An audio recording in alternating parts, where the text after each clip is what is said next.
नमस्कार मित्रों, आपका स्वागत है। कहते हैं कि औरत के इस अंग को छूने से मनुष्यों को अपार धन की प्राप्ति होती है। उनके घर में सदा मां लक्ष्मी का वास रहता है और उन पर महालक्ष्मी की कृपा सदैव बनी रहती है। तो मित्रों, आज की इस प्रस्तुति में हम आपको एक सच्ची कहानी के माध्यम से बताएंगे कि औरत का वह कौन सा अंग है जिसे हर पुरुष को दबाना और चूसना चाहिए।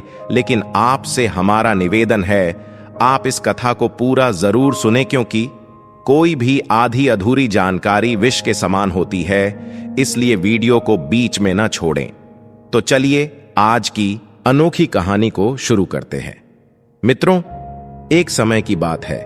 किसी गांव में लालू प्रसाद नाम का एक किसान रहता था।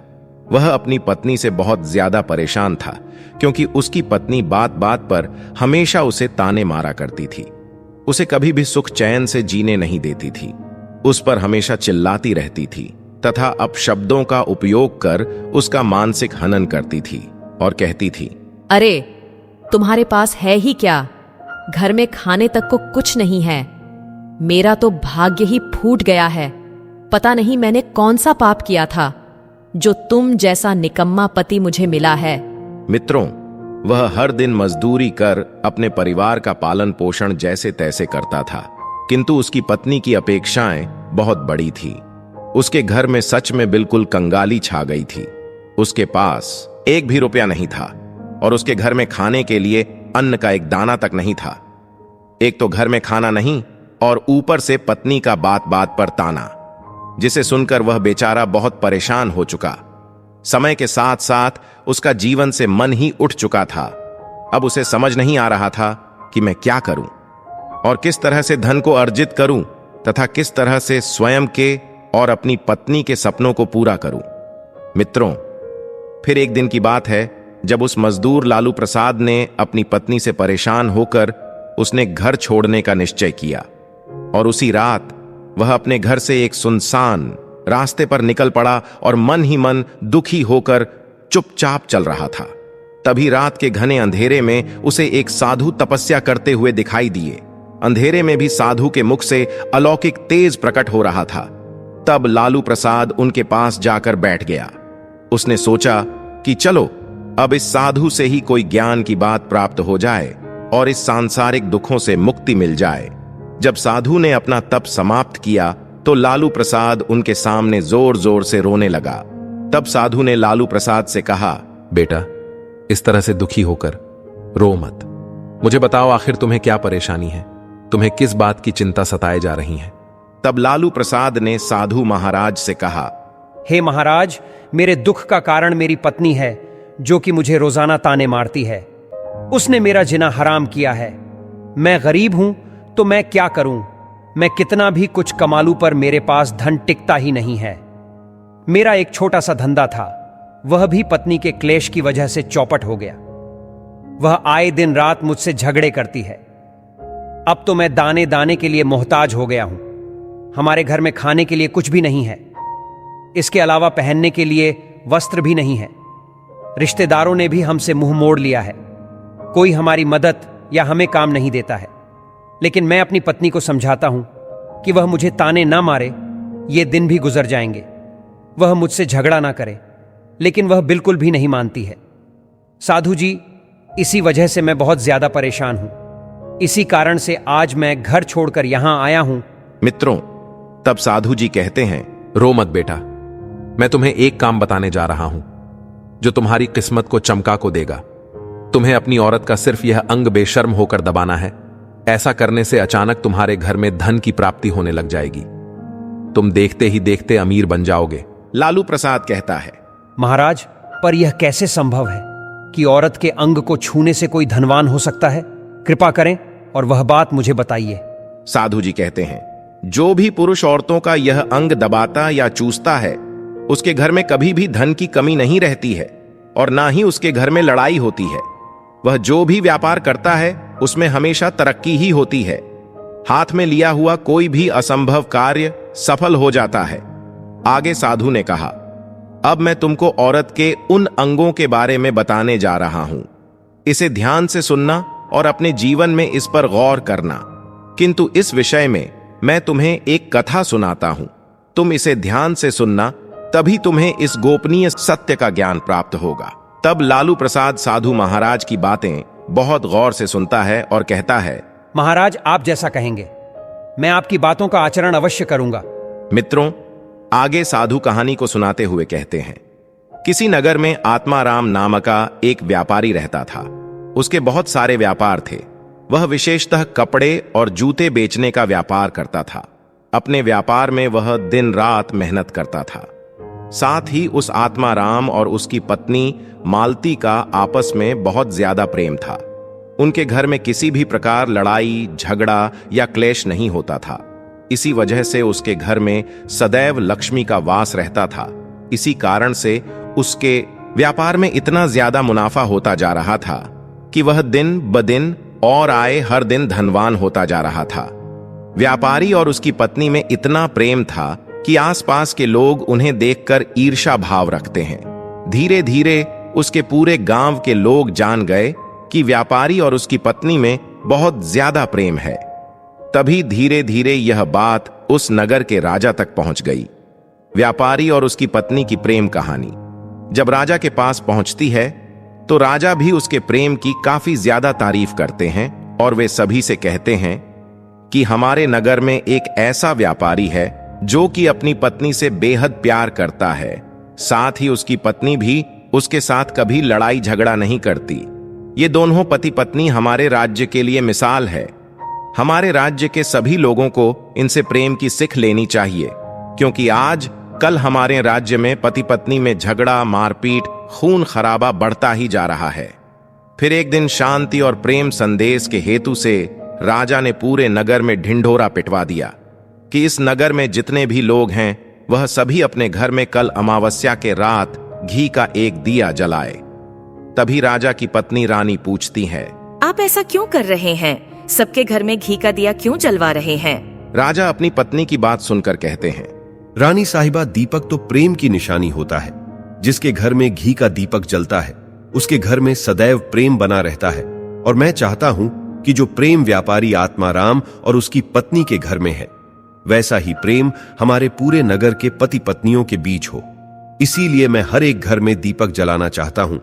मित्रों, राजा की बात मानकर सभी नगरवासी अमावस के रात अपने घर में दीपक जला देते हैं। अमावस के घने अंधेरे में सारा नगर दियों की रोशनाई से झगमगा उठता है। लेकिन जैसे ही आधी रात होती है, सभी लोगों के घर के दीपक बुझने लगने जाते हैं। लेकिन आत्माराम के घर का दीपक वैसे ही जलता रहता है। वह दीपक तो आत्माराम की पत्नी ने जलाया था, लेकिन असल में आत्माराम की पत्नी भी आम पत्नियों की जैसी ही थी। वो कभी उसकी बात नहीं मानती थी। वह हमेशा अपनी मनमानी करती थी। उससे हर दिन कुछ ना कुछ नया मांगती रहती थी। उसका जो भी मन करता था वही काम करती थी। लेकिन आत्माराम को इस बात से कोई भी दिक्कत नहीं होती थी, क्योंकि वह बहुत समझदार था। वह सोचता था, यदि मैं अपनी पत्नी को रोक टोक करूंगा तो घर में बेवजह ही लड़ाई झगड़े होंगे। इसमें मेरा कीमती समय बर्बाद हो जाएगा और इसी कारण से मेरा व्यापार की तरफ ध्यान देना कम हो जाएगा।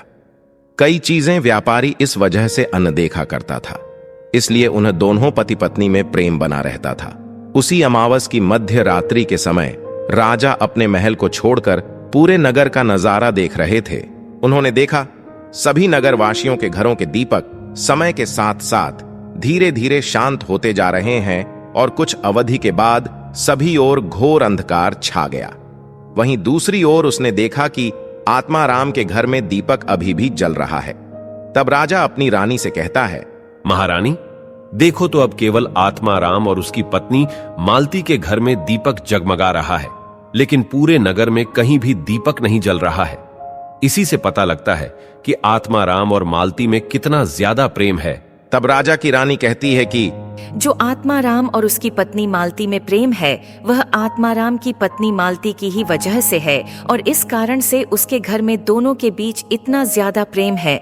मित्रों, जब राजा रानी की बात सुनता है तो कहते हैं, नहीं, तुम्हारा सोचना गलत है। जो प्रेम आत्माराम के घर में है वह उसकी पत्नी की वजह से नहीं है, बल्कि वह आत्माराम की वजह से है। तब रानी कहती है, आत्माराम की पत्नी मालती ही बहुत ज्यादा समझदार है। आपका सोचना गलत है। और यही वजह है जो कि उनके घर में कभी भी लड़ाई झगड़ा नहीं होता है। आगे राजा कहता है, नहीं, तुम गलत हो। आत्माराम समझदार है और रानी कहती है कि उसकी पत्नी मालती समझदार है। इसी तरह उन दोनों के बीच इस प्रकार का कलह कुछ देर चलता रहा। मित्रों, इसी बात को लेकर राजा और रानी के बीच काफी झगड़ा हो गया। इसके बाद रानी राजा की नाक नोचती है, उसकी दाढ़ी खींचती है और तब राजा भी गुस्से में आकर रानी को उठाकर पटक देता है, उसके भी बाल नोच देता है। दोनों में काफी लड़ाई होती है। इसके बाद राजा कहता है, हम लोगों को झगड़ा करने की जरूरत नहीं है, क्यों ना हम आत्माराम और उसकी पत्नी मालती की परीक्षा ले लें। सारा दूध का दूध और पानी का पानी हो जाएगा, तभी समझ में आ जाएगा कौन समझदार है। इस बात पर राजा और रानी दोनों सहमत हो गए और वे दोनों उन दोनों पति पत्नी की परीक्षा लेने के लिए तैयार हो जाते हैं। तब राजा अपने राज दरबार में जाता है और एक सैनिक को बुलाता और कहता है, तुम आत्माराम के पास जाओ और जो जो प्रश्न मैं तुमसे बोल रहा हूं वह तुम आत्माराम को बोल देना। वह सैनिक बोलता है, ठीक है महाराज। वह सैनिक राजा की बात सुनकर आत्माराम के पास जाता है। उस समय आत्माराम की पत्नी बाहर सहेली के घर गई थी। आत्माराम अकेला ही घर पर था।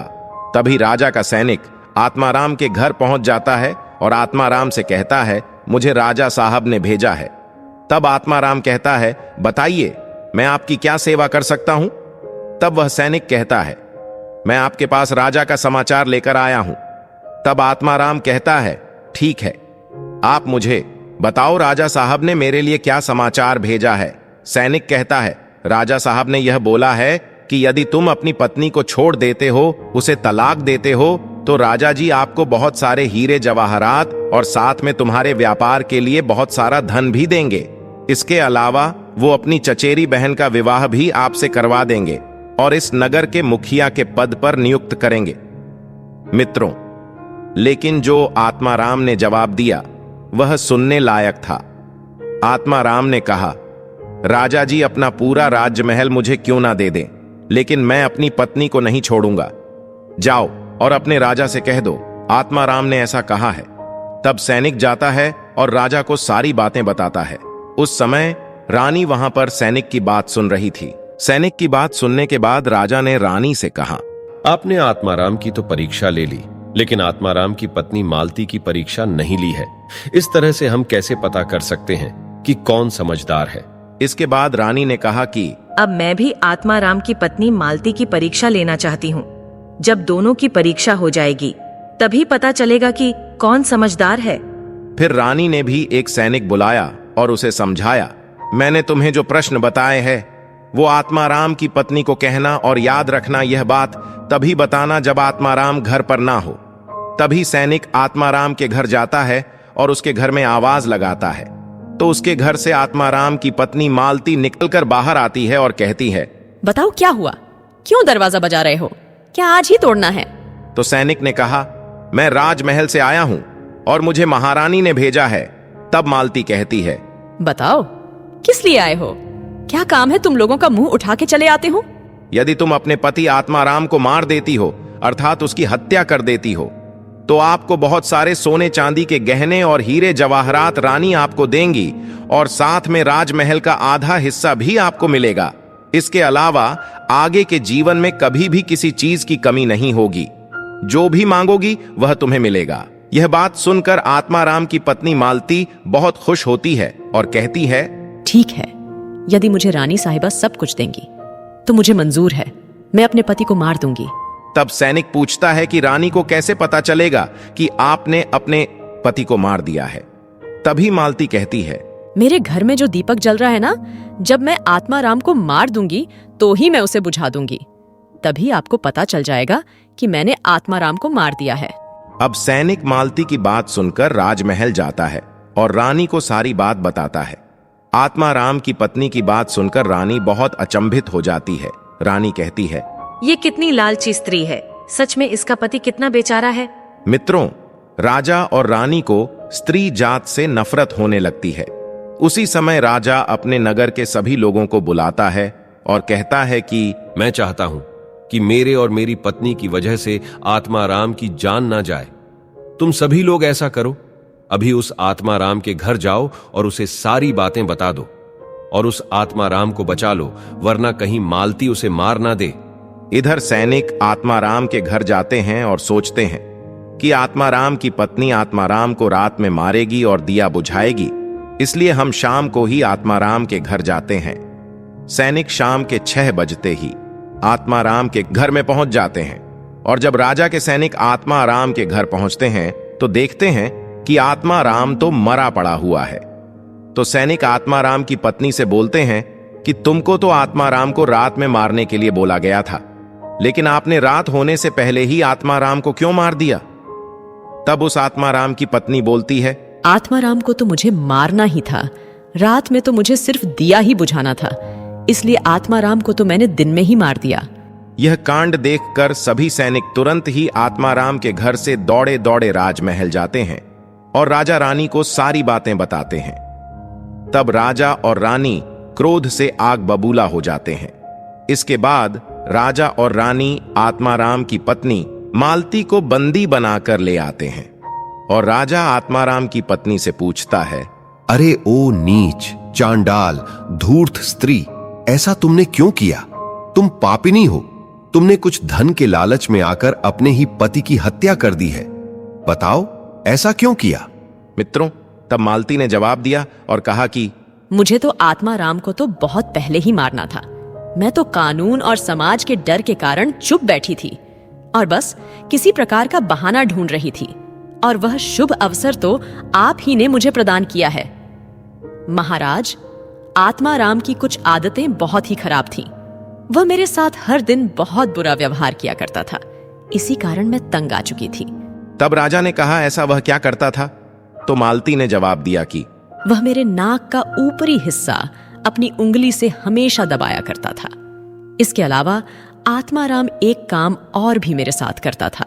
वह मेरे कान का पिछला हिस्सा अक्सर अपनी जीभ से स्पर्श किया करता था और उसे छांटता था। वह यह काम हर रोज करता था। मैंने कितनी बार उसे मना किया, पर वह मानता नहीं था। फिर राजा ने पूछा, ये बताओ, जब आप लोग गरीब थे तब क्या आत्माराम आपके साथ ये काम करता था? नहीं महाराज, तब ऐसा नहीं करता था।